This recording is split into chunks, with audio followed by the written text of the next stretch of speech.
There's a tiger in the background on my bed.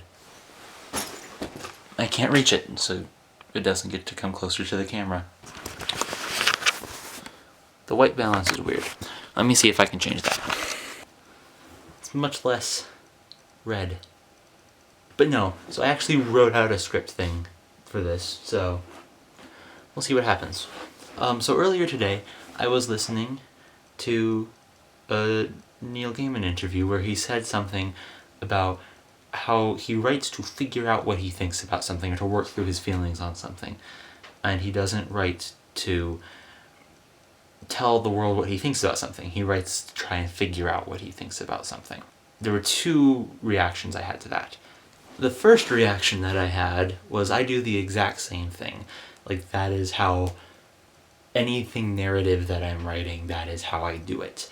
I write from a place of I'm trying to work through emotions on a subject, or I'm trying to figure out what I think about a subject, and that's why I write. And I don't even realize I'm doing that, but that is how I write. The second realization I had was that that is why I have problems writing about science. So backing up a bit, I love science, specifically biology, but I love science in general. I love reading about science. I'm taking science classes in college that I am loving. I do science-related doodles and drawings. I can go on really long rants about all the things I love about science and all the really cool, weird scientific stuff that I love. I really like science. I also really like creating things and telling narrative stories. But for some reason, those two things don't normally go together. And I never understood why those two things don't go together. And suddenly when I heard that thing from Neil Gaiman, it made sense to me. It's because I write and I tell narrative stories to figure out something, or to work through an emotion. And I already know where I stand with science. I think science is really cool, and it's amazing, and it's beautiful. But there's nothing to work through there. Like, I already know that. And because there's nothing to work through,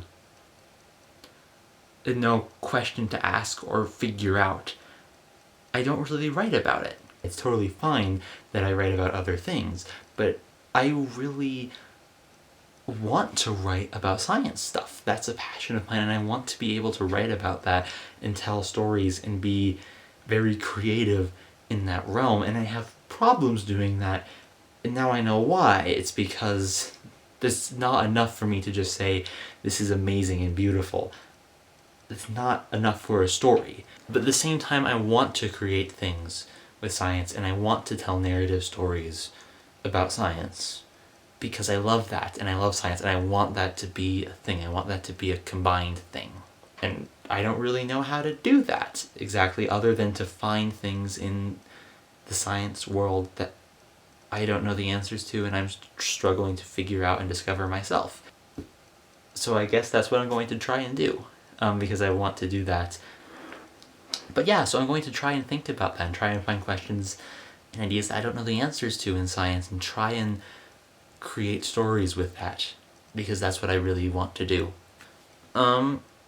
It's been like a really long time since I uploaded the first video to this vlog, and I've been trying to do more videos with this vlog, and I want to be making more videos more regularly.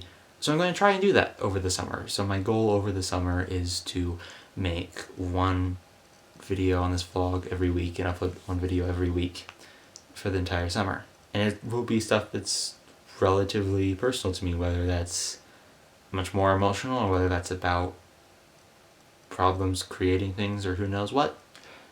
You've also gotten to see a lot of the stuffed animals in my room. Not all of them. There's plenty more. Just a good snippet.